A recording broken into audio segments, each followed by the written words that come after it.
एक बार मीडोविल के छोटे से शहर में रोलिंग पहाड़ियों और सुरम्य परिदृश्य के बीच बसे 4 दोस्तों के एक समूह ने अपनी गर्मी की छुट्टी के आगमन का बेसब्री से इंतजार किया। उनके नाम एम्मा, जोश, लिली और मैक्स थे। वे स्कूल वर्ष की शुरुआत से ही इस बहुप्रतीक्षित अवकाश की योजना बना रहे थे, गर्म धूप के नीचे रोमांच और अंतहीन मस्ती के सपने देख रहे थे।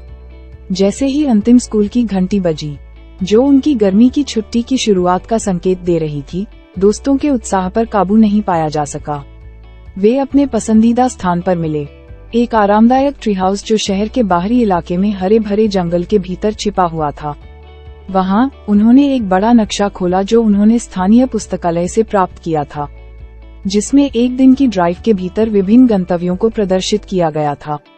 बहुत विचार विमर्श के बाद वे पास के सिल्वर लेक नेशनल पार्क को देखने की योजना पर चल पड़े। कैंपिंग के सामान को पैक करके वे अगली सुबह अपनी यात्रा पर निकल पड़े। ड्राइव हंसी, जीवंत मजाक और उन कारनामों की प्रत्याशा से भरी हुई थी जो उनका इंतजार कर रहे थे। राष्ट्रीय उद्यान में पहुंचने पर मित्र अपने आसपास की लुभावनी सुंदरता से चकित थे।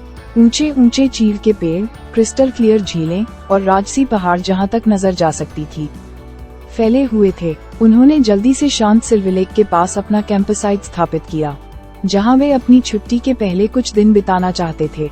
दिन हफ्तों में बदल गए क्योंकि दोस्तों ने खुद को प्रकृति के आलिंगन में डुबो लिया। छिपे हुए झरनों और गुप्त गुफाओं की खोज करते हुए वे घने जंगलों से गुजरे। वे झील के ताज़ा पानी में तैरते हैं, इसकी कोमल लहरें उनकी त्वचा को सहलाती हैं। हर रात वे एक कर्कश कैंप फायर के आसपास इकट्ठा होते थे, कहानियों को साझा करते थे और तारों वाले आकाश के नीचे मार्शमैलो को भूनते थे। एक दिन एक सुरम्य पगडंडी पर लंबी पैदल यात्रा करते हुए वे एक घिसे पिटे चिन्ह पर ठोकर खा गए, जिस पर लिखा था द लॉस्ट वैली। इसके रहस्य से प्रभावित होकर उन्होंने अज्ञात क्षेत्र में प्रवेश करते हुए संकेत का अनुसरण किया।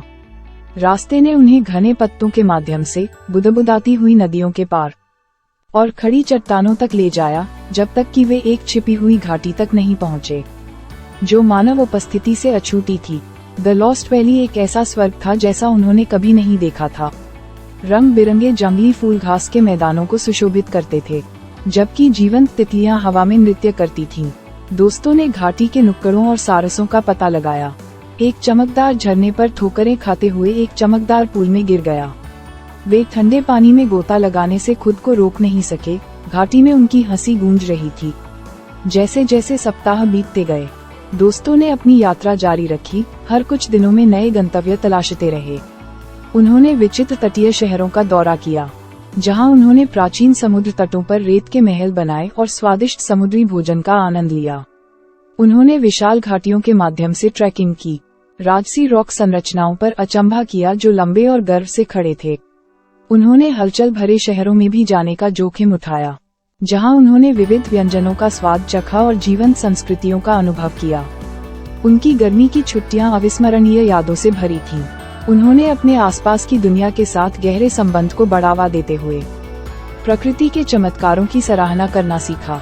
उन्होंने स्वतःस्फूर्त रोमांच का आनंद, नई दोस्ती की सुंदरता और अपने आराम क्षेत्र से बाहर निकलने की खुशी की खोज की। जैसे ही गर्मी की छुट्टी के अंतिम दिन नजदीक आए, दोस्त आखिरी बार अपने प्यारे ट्री हाउस में इकट्ठा हुए। उन्होंने अपनी अविश्वसनीय यात्रा के बारे में याद किया, अपने छुट्टियों की भावना को अपने दिल में जीवित रखने का वादा किया। उन्होंने जो सबक सीखा था और जो यादें उन्होंने अपने रोजमर्रा के जीवन में बनाई, उन्हें आगे बढ़ाने का संकल्प लिया। उत्साह और उदासीनता के मिश्रण के साथ उन्होंने मीडोविल को विदाई दी। नए स्कूल वर्ष को नई ऊर्जा और साझा करने के लिए कहानियों के खजाने के साथ गले लगाने के लिए तैयार थे। गर्मी की छुट्टियों ने न केवल उन्हें अपने दैनिक दिनचर्या से ब्रेक प्रदान किया था, बल्कि उनकी आत्मा के भीतर एक चिंगारी भी प्रज्वलित की थी जो आने वाले वर्षों के लिए उन्हें प्रेरित करती रहेगी। और इसलिए जैसे ही उनके गर्मियों के साहसिक कार्य पर सूरज अस्त हुआ, दोस्तों ने भविष्य की छुट्टियों के वादे की प्रतीक्षा की।